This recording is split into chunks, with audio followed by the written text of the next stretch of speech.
Welcome to another video, A Walk with Phil, and I'm here in West Bromwich. And what I want to do today is take you to 5 sites here near the West Bromwich High Street that has got some real problems. Some can be resolved, others can't. But let's go and have a look, shall we, and see what you think. The first problem we've got is this place. This is the Queen Square shopping centre, built in 1971. And it's dead. It simply is. We're here on a Friday and there is nothing going on here. When I say nothing going on, where's all the shops? We've got a charity shop, we've got an empty store, we've got Shaw's here on the corner, it used to be Dulce's. This one, Compass, used to be Chelsea Girl. In fact, when this was opened in 1971, it was a cathedral of shops, all big names. And this was the place to be on a Saturday afternoon. In fact, down there ahead of me was the entrance to this, one of the entrances to the Queen Square, and that used to be the bus station down there. And when they came up through there, bus station, they were confronted with an array of clothes shops, jewellers like Paragons and Sterlings. We got Boots, that's the only the original store left here in the centre. This was Mother Care, it's all gone. And what was important about this shopping centre actually was that it had supermarkets. I mean, the one we most remember, of course, was that one on the corner, which is Poundland now, but it used to be Tesco. Centrepiece is always an integral part of any design. And when this was built, they would have 3 columns of water cascading from the ceiling down tubes that ran into a pool of, like an oasis, that had ferns and even had a palm tree surrounding it. And there was a concrete seating area around here. Yeah, you couldn't tell that now, could you? And when that disappeared in around the late 90s, 96, 97, they tried to attract people again by putting this coffee stand and sandwiches, that kind of thing, pizza. It never worked. And this has now been here like years, just standing here, these counters and all this equipment. It's been here years. When I say years, 5, 6 years, I can't remember the last time it was used. But yes, this was the centrepiece.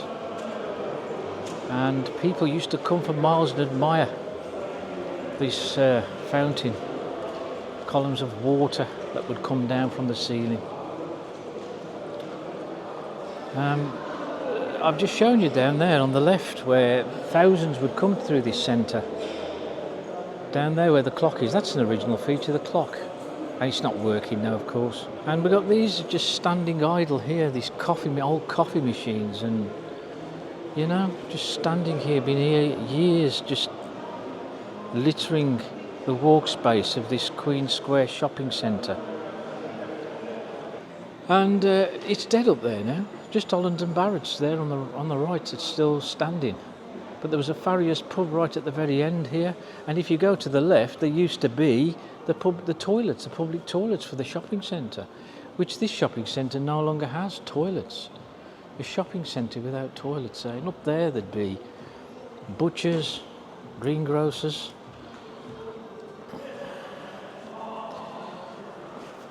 There was Druckers up there, that came later, but on the right, just at the end there used to be another supermarket, and it was Sainsbury's. So we had 2 supermarkets in here. They became Quick Save in the end. But of course we had all the good shops here. Now if we take a look to the right now, down the bottom here, that is now the entrance or exit to the new Square shopping centre. Yes, and when that was built and opened in around 2014, it effectively condemned this shopping centre now, because it's now nothing more than a walk-through. You can see people just walking through. You can stand here and watch people walk through the shopping centre to get to New Square Shopping Centre in that direction. Yeah. So if I go just along here now, and we go to the left, down towards me now, you've got a ramp that goes down towards the entrance to this shopping centre, which leads onto the High Street. The idea of the ramp is a puzzle really, because I think they built this on 2 or 3 different levels. I mean, the exit one that's over to the corner by Poundland, as you can see now, that leads down towards the New Square Shopping Centre, was built so there was a subway at the end that you'd go through to go under the ring road that used to go all the way around the both shopping centres of King's and Queen's shopping centres. So the whole shopping centre is just built on levels and ramps. In most shopping centres today, of course, they all seem level. This one was never level. The one ahead of me, you go through the doors down there, the King's shopping centre, and that's kind of level. But this one, so weird. I'm not really sure how you can resolve this shopping centre, except fill it with doctors' surgeries, health clinics, solicitors, travel agents, estate agents. I suppose those sorts of institutions could make use of a place like this, but somehow I don't think it's ever going to attract big shops ever again. So what do you think, folks? Now, if you said it should be bulldozed, then you could have a point. But just one last look, because if you look into the centre again, how dark it seems. It needs new lighting in here, if anything. And there's very, very little windows in the ceiling either. It did have a revamp in the early 2000s. I think they did something with the ceilings and the floors, but so little light, and it's all these fluorescent strip lighting you can see. I would have thought a bit of LED lighting now would make it more brighter. Would make it brighter. But anyway, that's my view of this place. It's a very difficult thing to do anything with now, I think, with that New Square Shopping Centre, but still. Anyway, let's go and find problem number 2. This is problem number 2, where I think is wrong with West Bromwich High Street. And it's this area now what we're going to look down. This is the middle part of the High Street. And the powers that be, the councillors, decided that this pedestrianised area of the High Street was to be split into 2. So what we've got now in effect is this end is called Duchess Parade, and the other end, which we're going to have a look in a bit, beyond the King's and Queen Square, is the Princess Parade. Now, what's wrong with Duchess Parade? Well, it's these market stalls. This is all my opinion. I think it's these market stalls.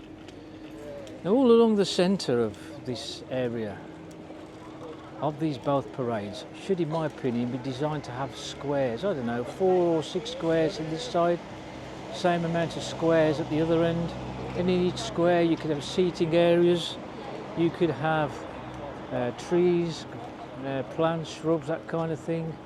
Another square could have kiddie play areas, you know. Could be other areas assigned to tables, chairs, so coffee shops can have people come out and serve you, you know, that sort of thing. And that could happen all along this area of the High Street. It's just an observation, really. I mean, let's have a look at these market stalls and see what you think. What do you think of all these stalls down here? Now look, we've got a bike, somewhere to put your bikes. You can't really find them. because these stalls now, it's 6 days a week. It used to have a market day, but now there's just 6 days a week now along this high street. And on the corner, it used to be a pub, I think. It used to be called the Star and Garter. But as you can see, look what they're going to do with it. They're going to, in a large part, this is all the shopping area. But now they're going to put flats, apartments, Charles Jordan homes. There's the picture. That's what's going to be here on the corner. With a few trees around it. Yeah. Oh, I don't know. That make no sense to me. I don't know what else could have been built there, but maybe they should never have knocked down the pub. But look at these. Let's have a look at these stalls. There's about a dozen or so stalls along Duchess Parade. But look at the state of it.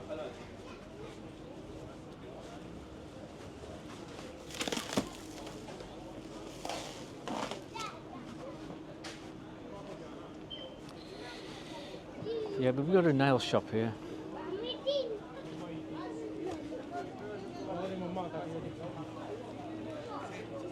There's a clothes store.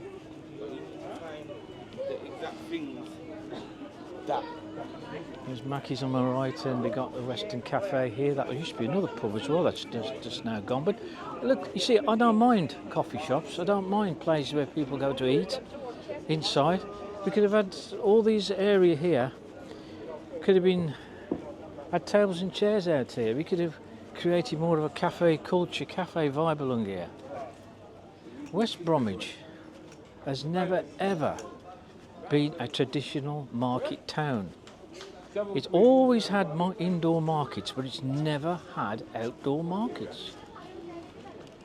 In the early 70s, when they pedestrianised all this area, it had a good reason for that, because all the motorway up by the Albion, West Bromwich Albion ground, more and more traffic was streaming off the motorways coming towards West Brom, and they was all coming through this high street. So it was getting increasingly busy, and cars and pedestrians don't go together very well. So they decided to pedestrianise this area and put a ring road around this town, which in effect was a good idea, but it would have cost millions to do all this area. And what have they done to it? Well, as you can see, fruit and veg stalls, market stalls.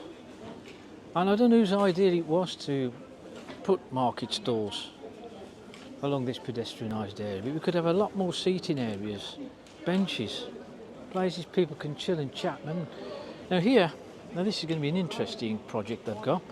This used to be the Argos store.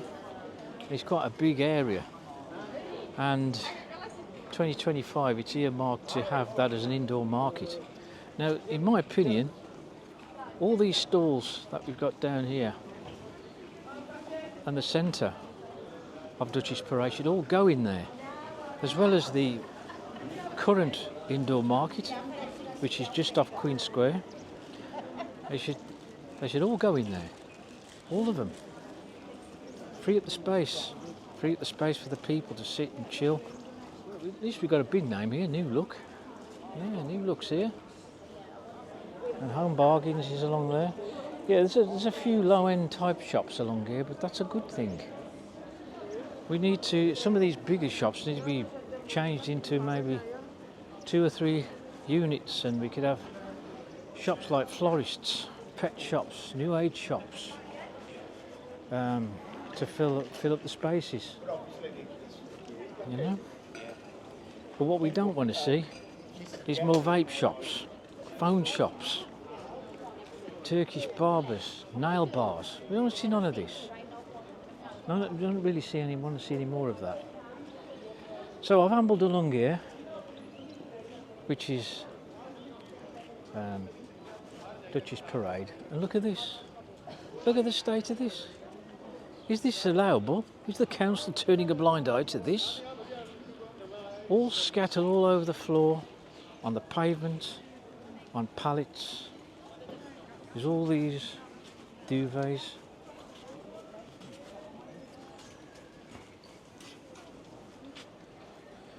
Sheets, throws, I don't know.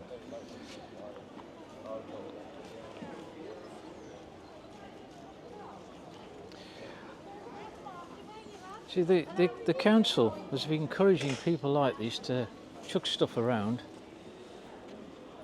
and they get about 100 quid for this, I think.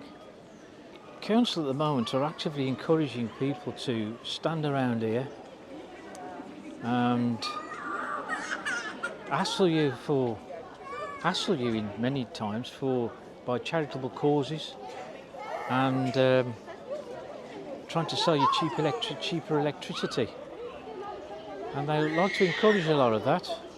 I think they just leave us alone. We've got some begging over there on the corner here.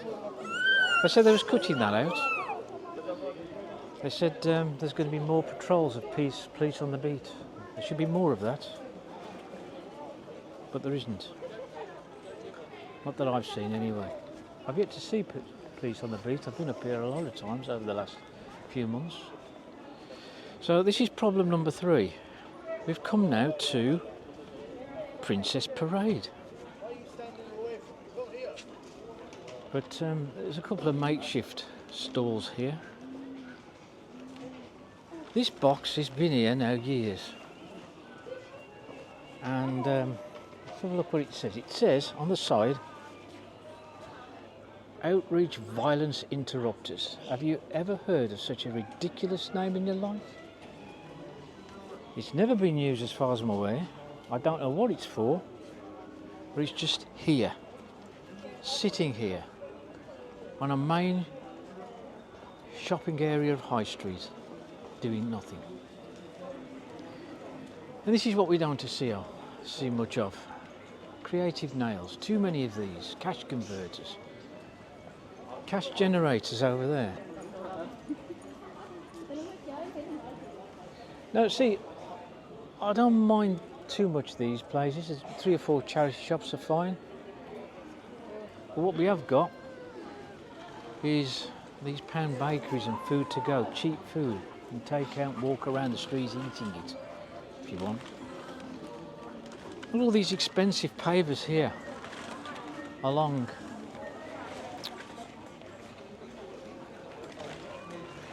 Princess Parade. These seating areas cost thousands to build, but to me they look rubbish, sadly to say. I don't wish to eat and drink amongst plants where there's insect life, you know. It's fancy, but too quirky. Why not just a few benches, a few tables, that's fine. But why do you make such a fuss about the design? You know? This is another thing that the council are actively encouraging. Stick lorries and caravans and things like that on here to sell street food. You know? And that's what they're actively encouraging. I mean, now I've got to walk around this. We've got a few opticians along here and pharmacies. But we need more of these shops that normally there's more independent shops. They put together another sitting area, the one similar to the one I've just passed. You know? What do you think of these seating areas? Ridiculous. They look ridiculous, I really do.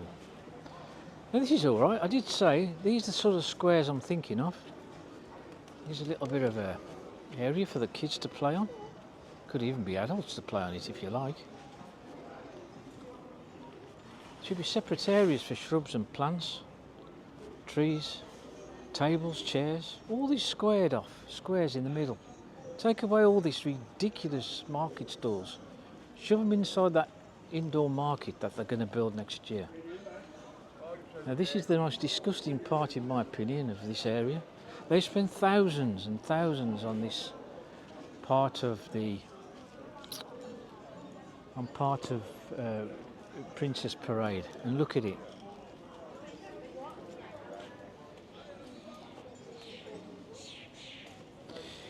The fruit and veg scattered all over here, all over the front of this shop. Onions, fruit and veg, they should be inside the store, not all over the pavements. Again, it's just been allowed for them to do this. Whether they pay extra for this or not doesn't make no difference. Ridiculous.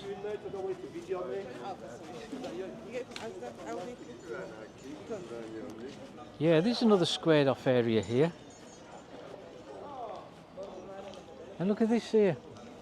BBM bargains. Again, just full of rubbish right at the front of the pavement area. You know? It should be inside the store. Some empty shops here. And all these stalls up here, these shops up here now, could have been split into many different units. And instead of which we've got most of the stuff being sold out on the street. And these have got a seating area again where I'm walking through. It's just totally unimaginative. It's ridiculous. It really is. Nobody's sitting on them. All these plants as part of the urban greening project gone to waste. Look at this. Look at all this here, all this outside on the street. This used to be Wilco's and Woolworths along here. But all we got, fruit and veg scattered all over the pedestrianised area. And we got another seating area here. Again, it serves no purpose other than to walk through it.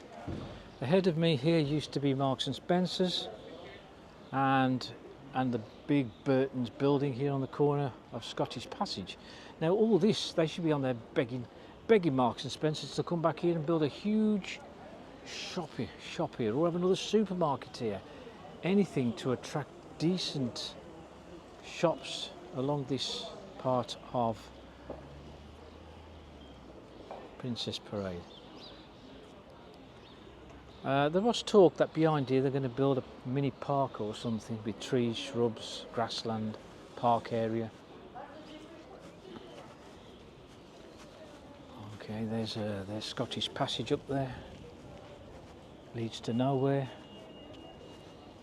Used to lead to a lot of areas, a lot of shops up there back in the day. We got more of these phone shops, beauty shops, nail bars. And outside the shop that used to be called Bright House, we've got garden, we've got plants and compost and all kinds of things that are outside. Now we come to a very traditional part of this area, because standing in front of us is the Farley Fountain, which has undergone a lot of restoration. Looks brought up to standard, and you got the pedestal clock there ahead of me on the right. This is showing the traditional part of West Bromwich. The Farley Fountain could have been stuck down in the centre between the two shopping centres, if you like. That could have been a good place for it. Centres of anywhere is important. That could have been an excellent centrepiece. And these are the only two reminders of old West Bromwich, really, because all the buildings have gone. Okay, so that's problem number 3, which can be rectified. What do you think, folks? And now I'm going to show you number 4. The fourth part that I think is wrong with West Bromwich High Street. The fourth problem that we've got wrong with West Bromwich High Street is identity. Now, as we said earlier, more and more cars are streaming away from the motorways right at the top end of this high street and Birmingham Road, and they would be coming down here and down through the high street ahead of me. But they pedestrianised all that and made these ring roads that went all the way around the town, which is a good idea. But when they're coming down this area, what are they faced with? We've got the dessert shop there on the corner. We've got some indistinguishable buildings ahead of us with no names as such. We've got the pedestal clock, of course, and we've got the Farley Fountain there. But there's no signage to say welcome to West Bromwich. Some arch, some square, some circle of anything, a sculpture of sorts saying that you're in West Bromwich. Welcome to West Bromwich. There's nothing there to tell us that you have come to the town of West Bromwich. I'd like to see that. Instead of which, I'll take you to a place now where they decided it was a good idea to give the town of West Bromwich some identity, but not the sort of identity that I'd got in mind. Okay folks, I've walked a few yards now along Bull Street, and I'm going to look to my left here, and you can see all this multicoloured paintwork on some boardings that used to be, which behind there used to be the multi-storey car park. And I'm going to have a close look of what it's actually depicting. And there's no denying that it's very multicoloured. But what we got here, we got the Farley Fountain, and we got the Oak House along here. But what it does say is, in big red letters, West Bromwich. Yeah, you'd have to get up close to actually see. It says West Bromwich. The wording is hard to see because of all the other colours that are on the actual boards. And then when you come to the end here, it just says again West Brom. And you can just make it out behind with Farley clock there, the clock in Carter's Green and the Farley Fountain. And it's just, I don't know what you think of all this, but you know, it won't be so bad. But when you see this sort of stuff, you think of graffiti and the antisocial behaviour. Whether or not it looks smart and colourful or not, but it costs thousands, you know. They gave a few £1,000 to artists to put all that all over, scroll that all over these boards. Well, looks like a waste of money to me. But what I'm not against at all is this. Yeah, this is quite good. A part of the urban greening project, they planted a lot of trees and shrubs along here. You can't deny that looks rather smart along this pathway. It does remind you a bit like that boulevard feel that you get in some European countries, and it's quite nice, but being offset by all this colourful nonsense on these boards, you know. Well, there you go. Anyway, we just have a quick look over the other side of Bull Street for you. As I often say, a once thriving, prosperous street, but is now sadly cut off from the mainstream shopping areas now. Which brings me to number 5, this place. Unbelievable. It's called the Art Centre, the Public Art Centre. Well, it used to be there. It cost £72 million to build in its day. Opened in 2008, completed in 2009, closed in 2013. It had loads of financial difficulties. Organisations that were brought in to get this project off the ground became liquidated, and it went into around about £13 million or so over budget, and it cost, I don't know, £600,000 or so to maintain a year. It's the most ridiculous building ever constructed, one could say, in the world. Well, that would be an exaggeration, wouldn't it? But it really was an enormous white elephant, and it wasn't as if the people weren't complaining and telling them it would be a white elephant. The councils of the day never listened. They decided to go ahead and build it anyway, and it's a permanent reminder of folly, hubris, whatever you want to call it.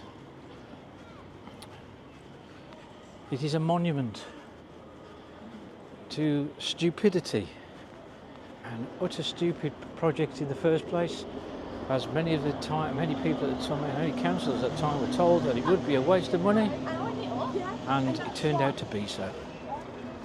Here it is, folks.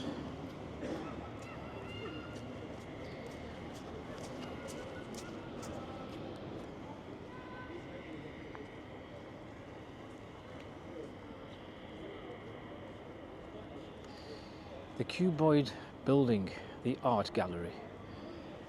And you've got windows on the front there that look like speech bubbles. You can't do nothing with them. You can't even, I don't think you can open them. Because the quirkiness inside has restricted it's restricted its use, really. You can't really do a great deal inside, you know. I mean, in its day it featured artworks, cafe bar, a theatre, conference meeting rooms and office space. And when it was in 2013 they said that it was really on the up, but 2014 they closed it down. It also features in one of the buildings of 1001 buildings you must see before you die. Well, we've seen it, and I ain't impressed. Not really. Well, what was it like inside? Well, it really was a weird mixture of all types of quirkiness you can think of inside this building. It had like snaking ramps that led to nowhere. It had suspended pods of all descriptions. There was a forest of metal trees all hanging from the walls and ceilings, and there was like pink neon scribbles across the ceiling. It really was just a jumble sale of bits and pieces with no apparent purpose. Lots of people who came in here said there was nothing to do. We couldn't understand anything in that place. What was the purpose of anything in there? It was a dog's dinner. It really was, believe me. It was a dog's dinner, this building. If anybody has gone in here, maybe you can mention in the comments section what you thought of the inside of this place. But really, maybe it was ahead of its time. Who knows? But now, it's now a sixth form college. It's as if we haven't got enough colleges for students in West Bromwich. There's a purpose-built one just down Spon Lane, the corner of Spon Lane, and it's massive, but it's still not big enough because it needed this building to house another 500 or 600 sixth formers to come in to come to this place. And we've got another couple of colleges down the High Street of West Brom, down the lower end. So, you know, it's just full of students, and this students' place is in the wrong place anyway, isn't it? It's in the wrong place, right smack bang in the middle of a shopping centre. But anyway, it was folly, and always must be said that you must think before you build and listen to the people of the town in future. But it's too late now. This will never be demolished as far as I'm aware, and so forevermore we'll be looking at this appalling eyesore. Okay folks, I hope you liked the video. I know it's a bit of a moan fest really, and I'm sure there's other aspects of West Bromwich that you feel very strongly about and that you feel is totally wrong. But I thought I'd highlight these 5 particular areas of West Brom which I think are wrong and need addressing. But sadly, this one here by me, the arts, the public, the art centre. Well, this has got to be as it is, hasn't it? Really. In fact, it was said that the most popular part of this huge building was the knitting club and the coffee shop, branding it as probably the most expensive community centre in the world. But still, that's the way it was, and public opinion was very strong against this. But there's nothing we can do about this one now. But as for the other things I've mentioned, it really is a disgrace, that middle of the High Street. There's no way that ought to be carrying on. All these bits and pieces and bits of food and vegetables and all kinds of things just scattered all over the pedestrianised area of the High Street. That is just ridiculous. I mean, for a 21st century High Street in a 21st century town like West Bromwich, the money's being wasted if they're just going to allow that sort of thing to continue down these high streets. Anyway, I'm sure, as I said earlier, I'm sure you've got other gripes yourselves about what you think is wrong with West Bromwich. But anyway, if you like the video, hit the like button and also hit subscribe and hit the notification bell for future videos, and I'll see you on the next one.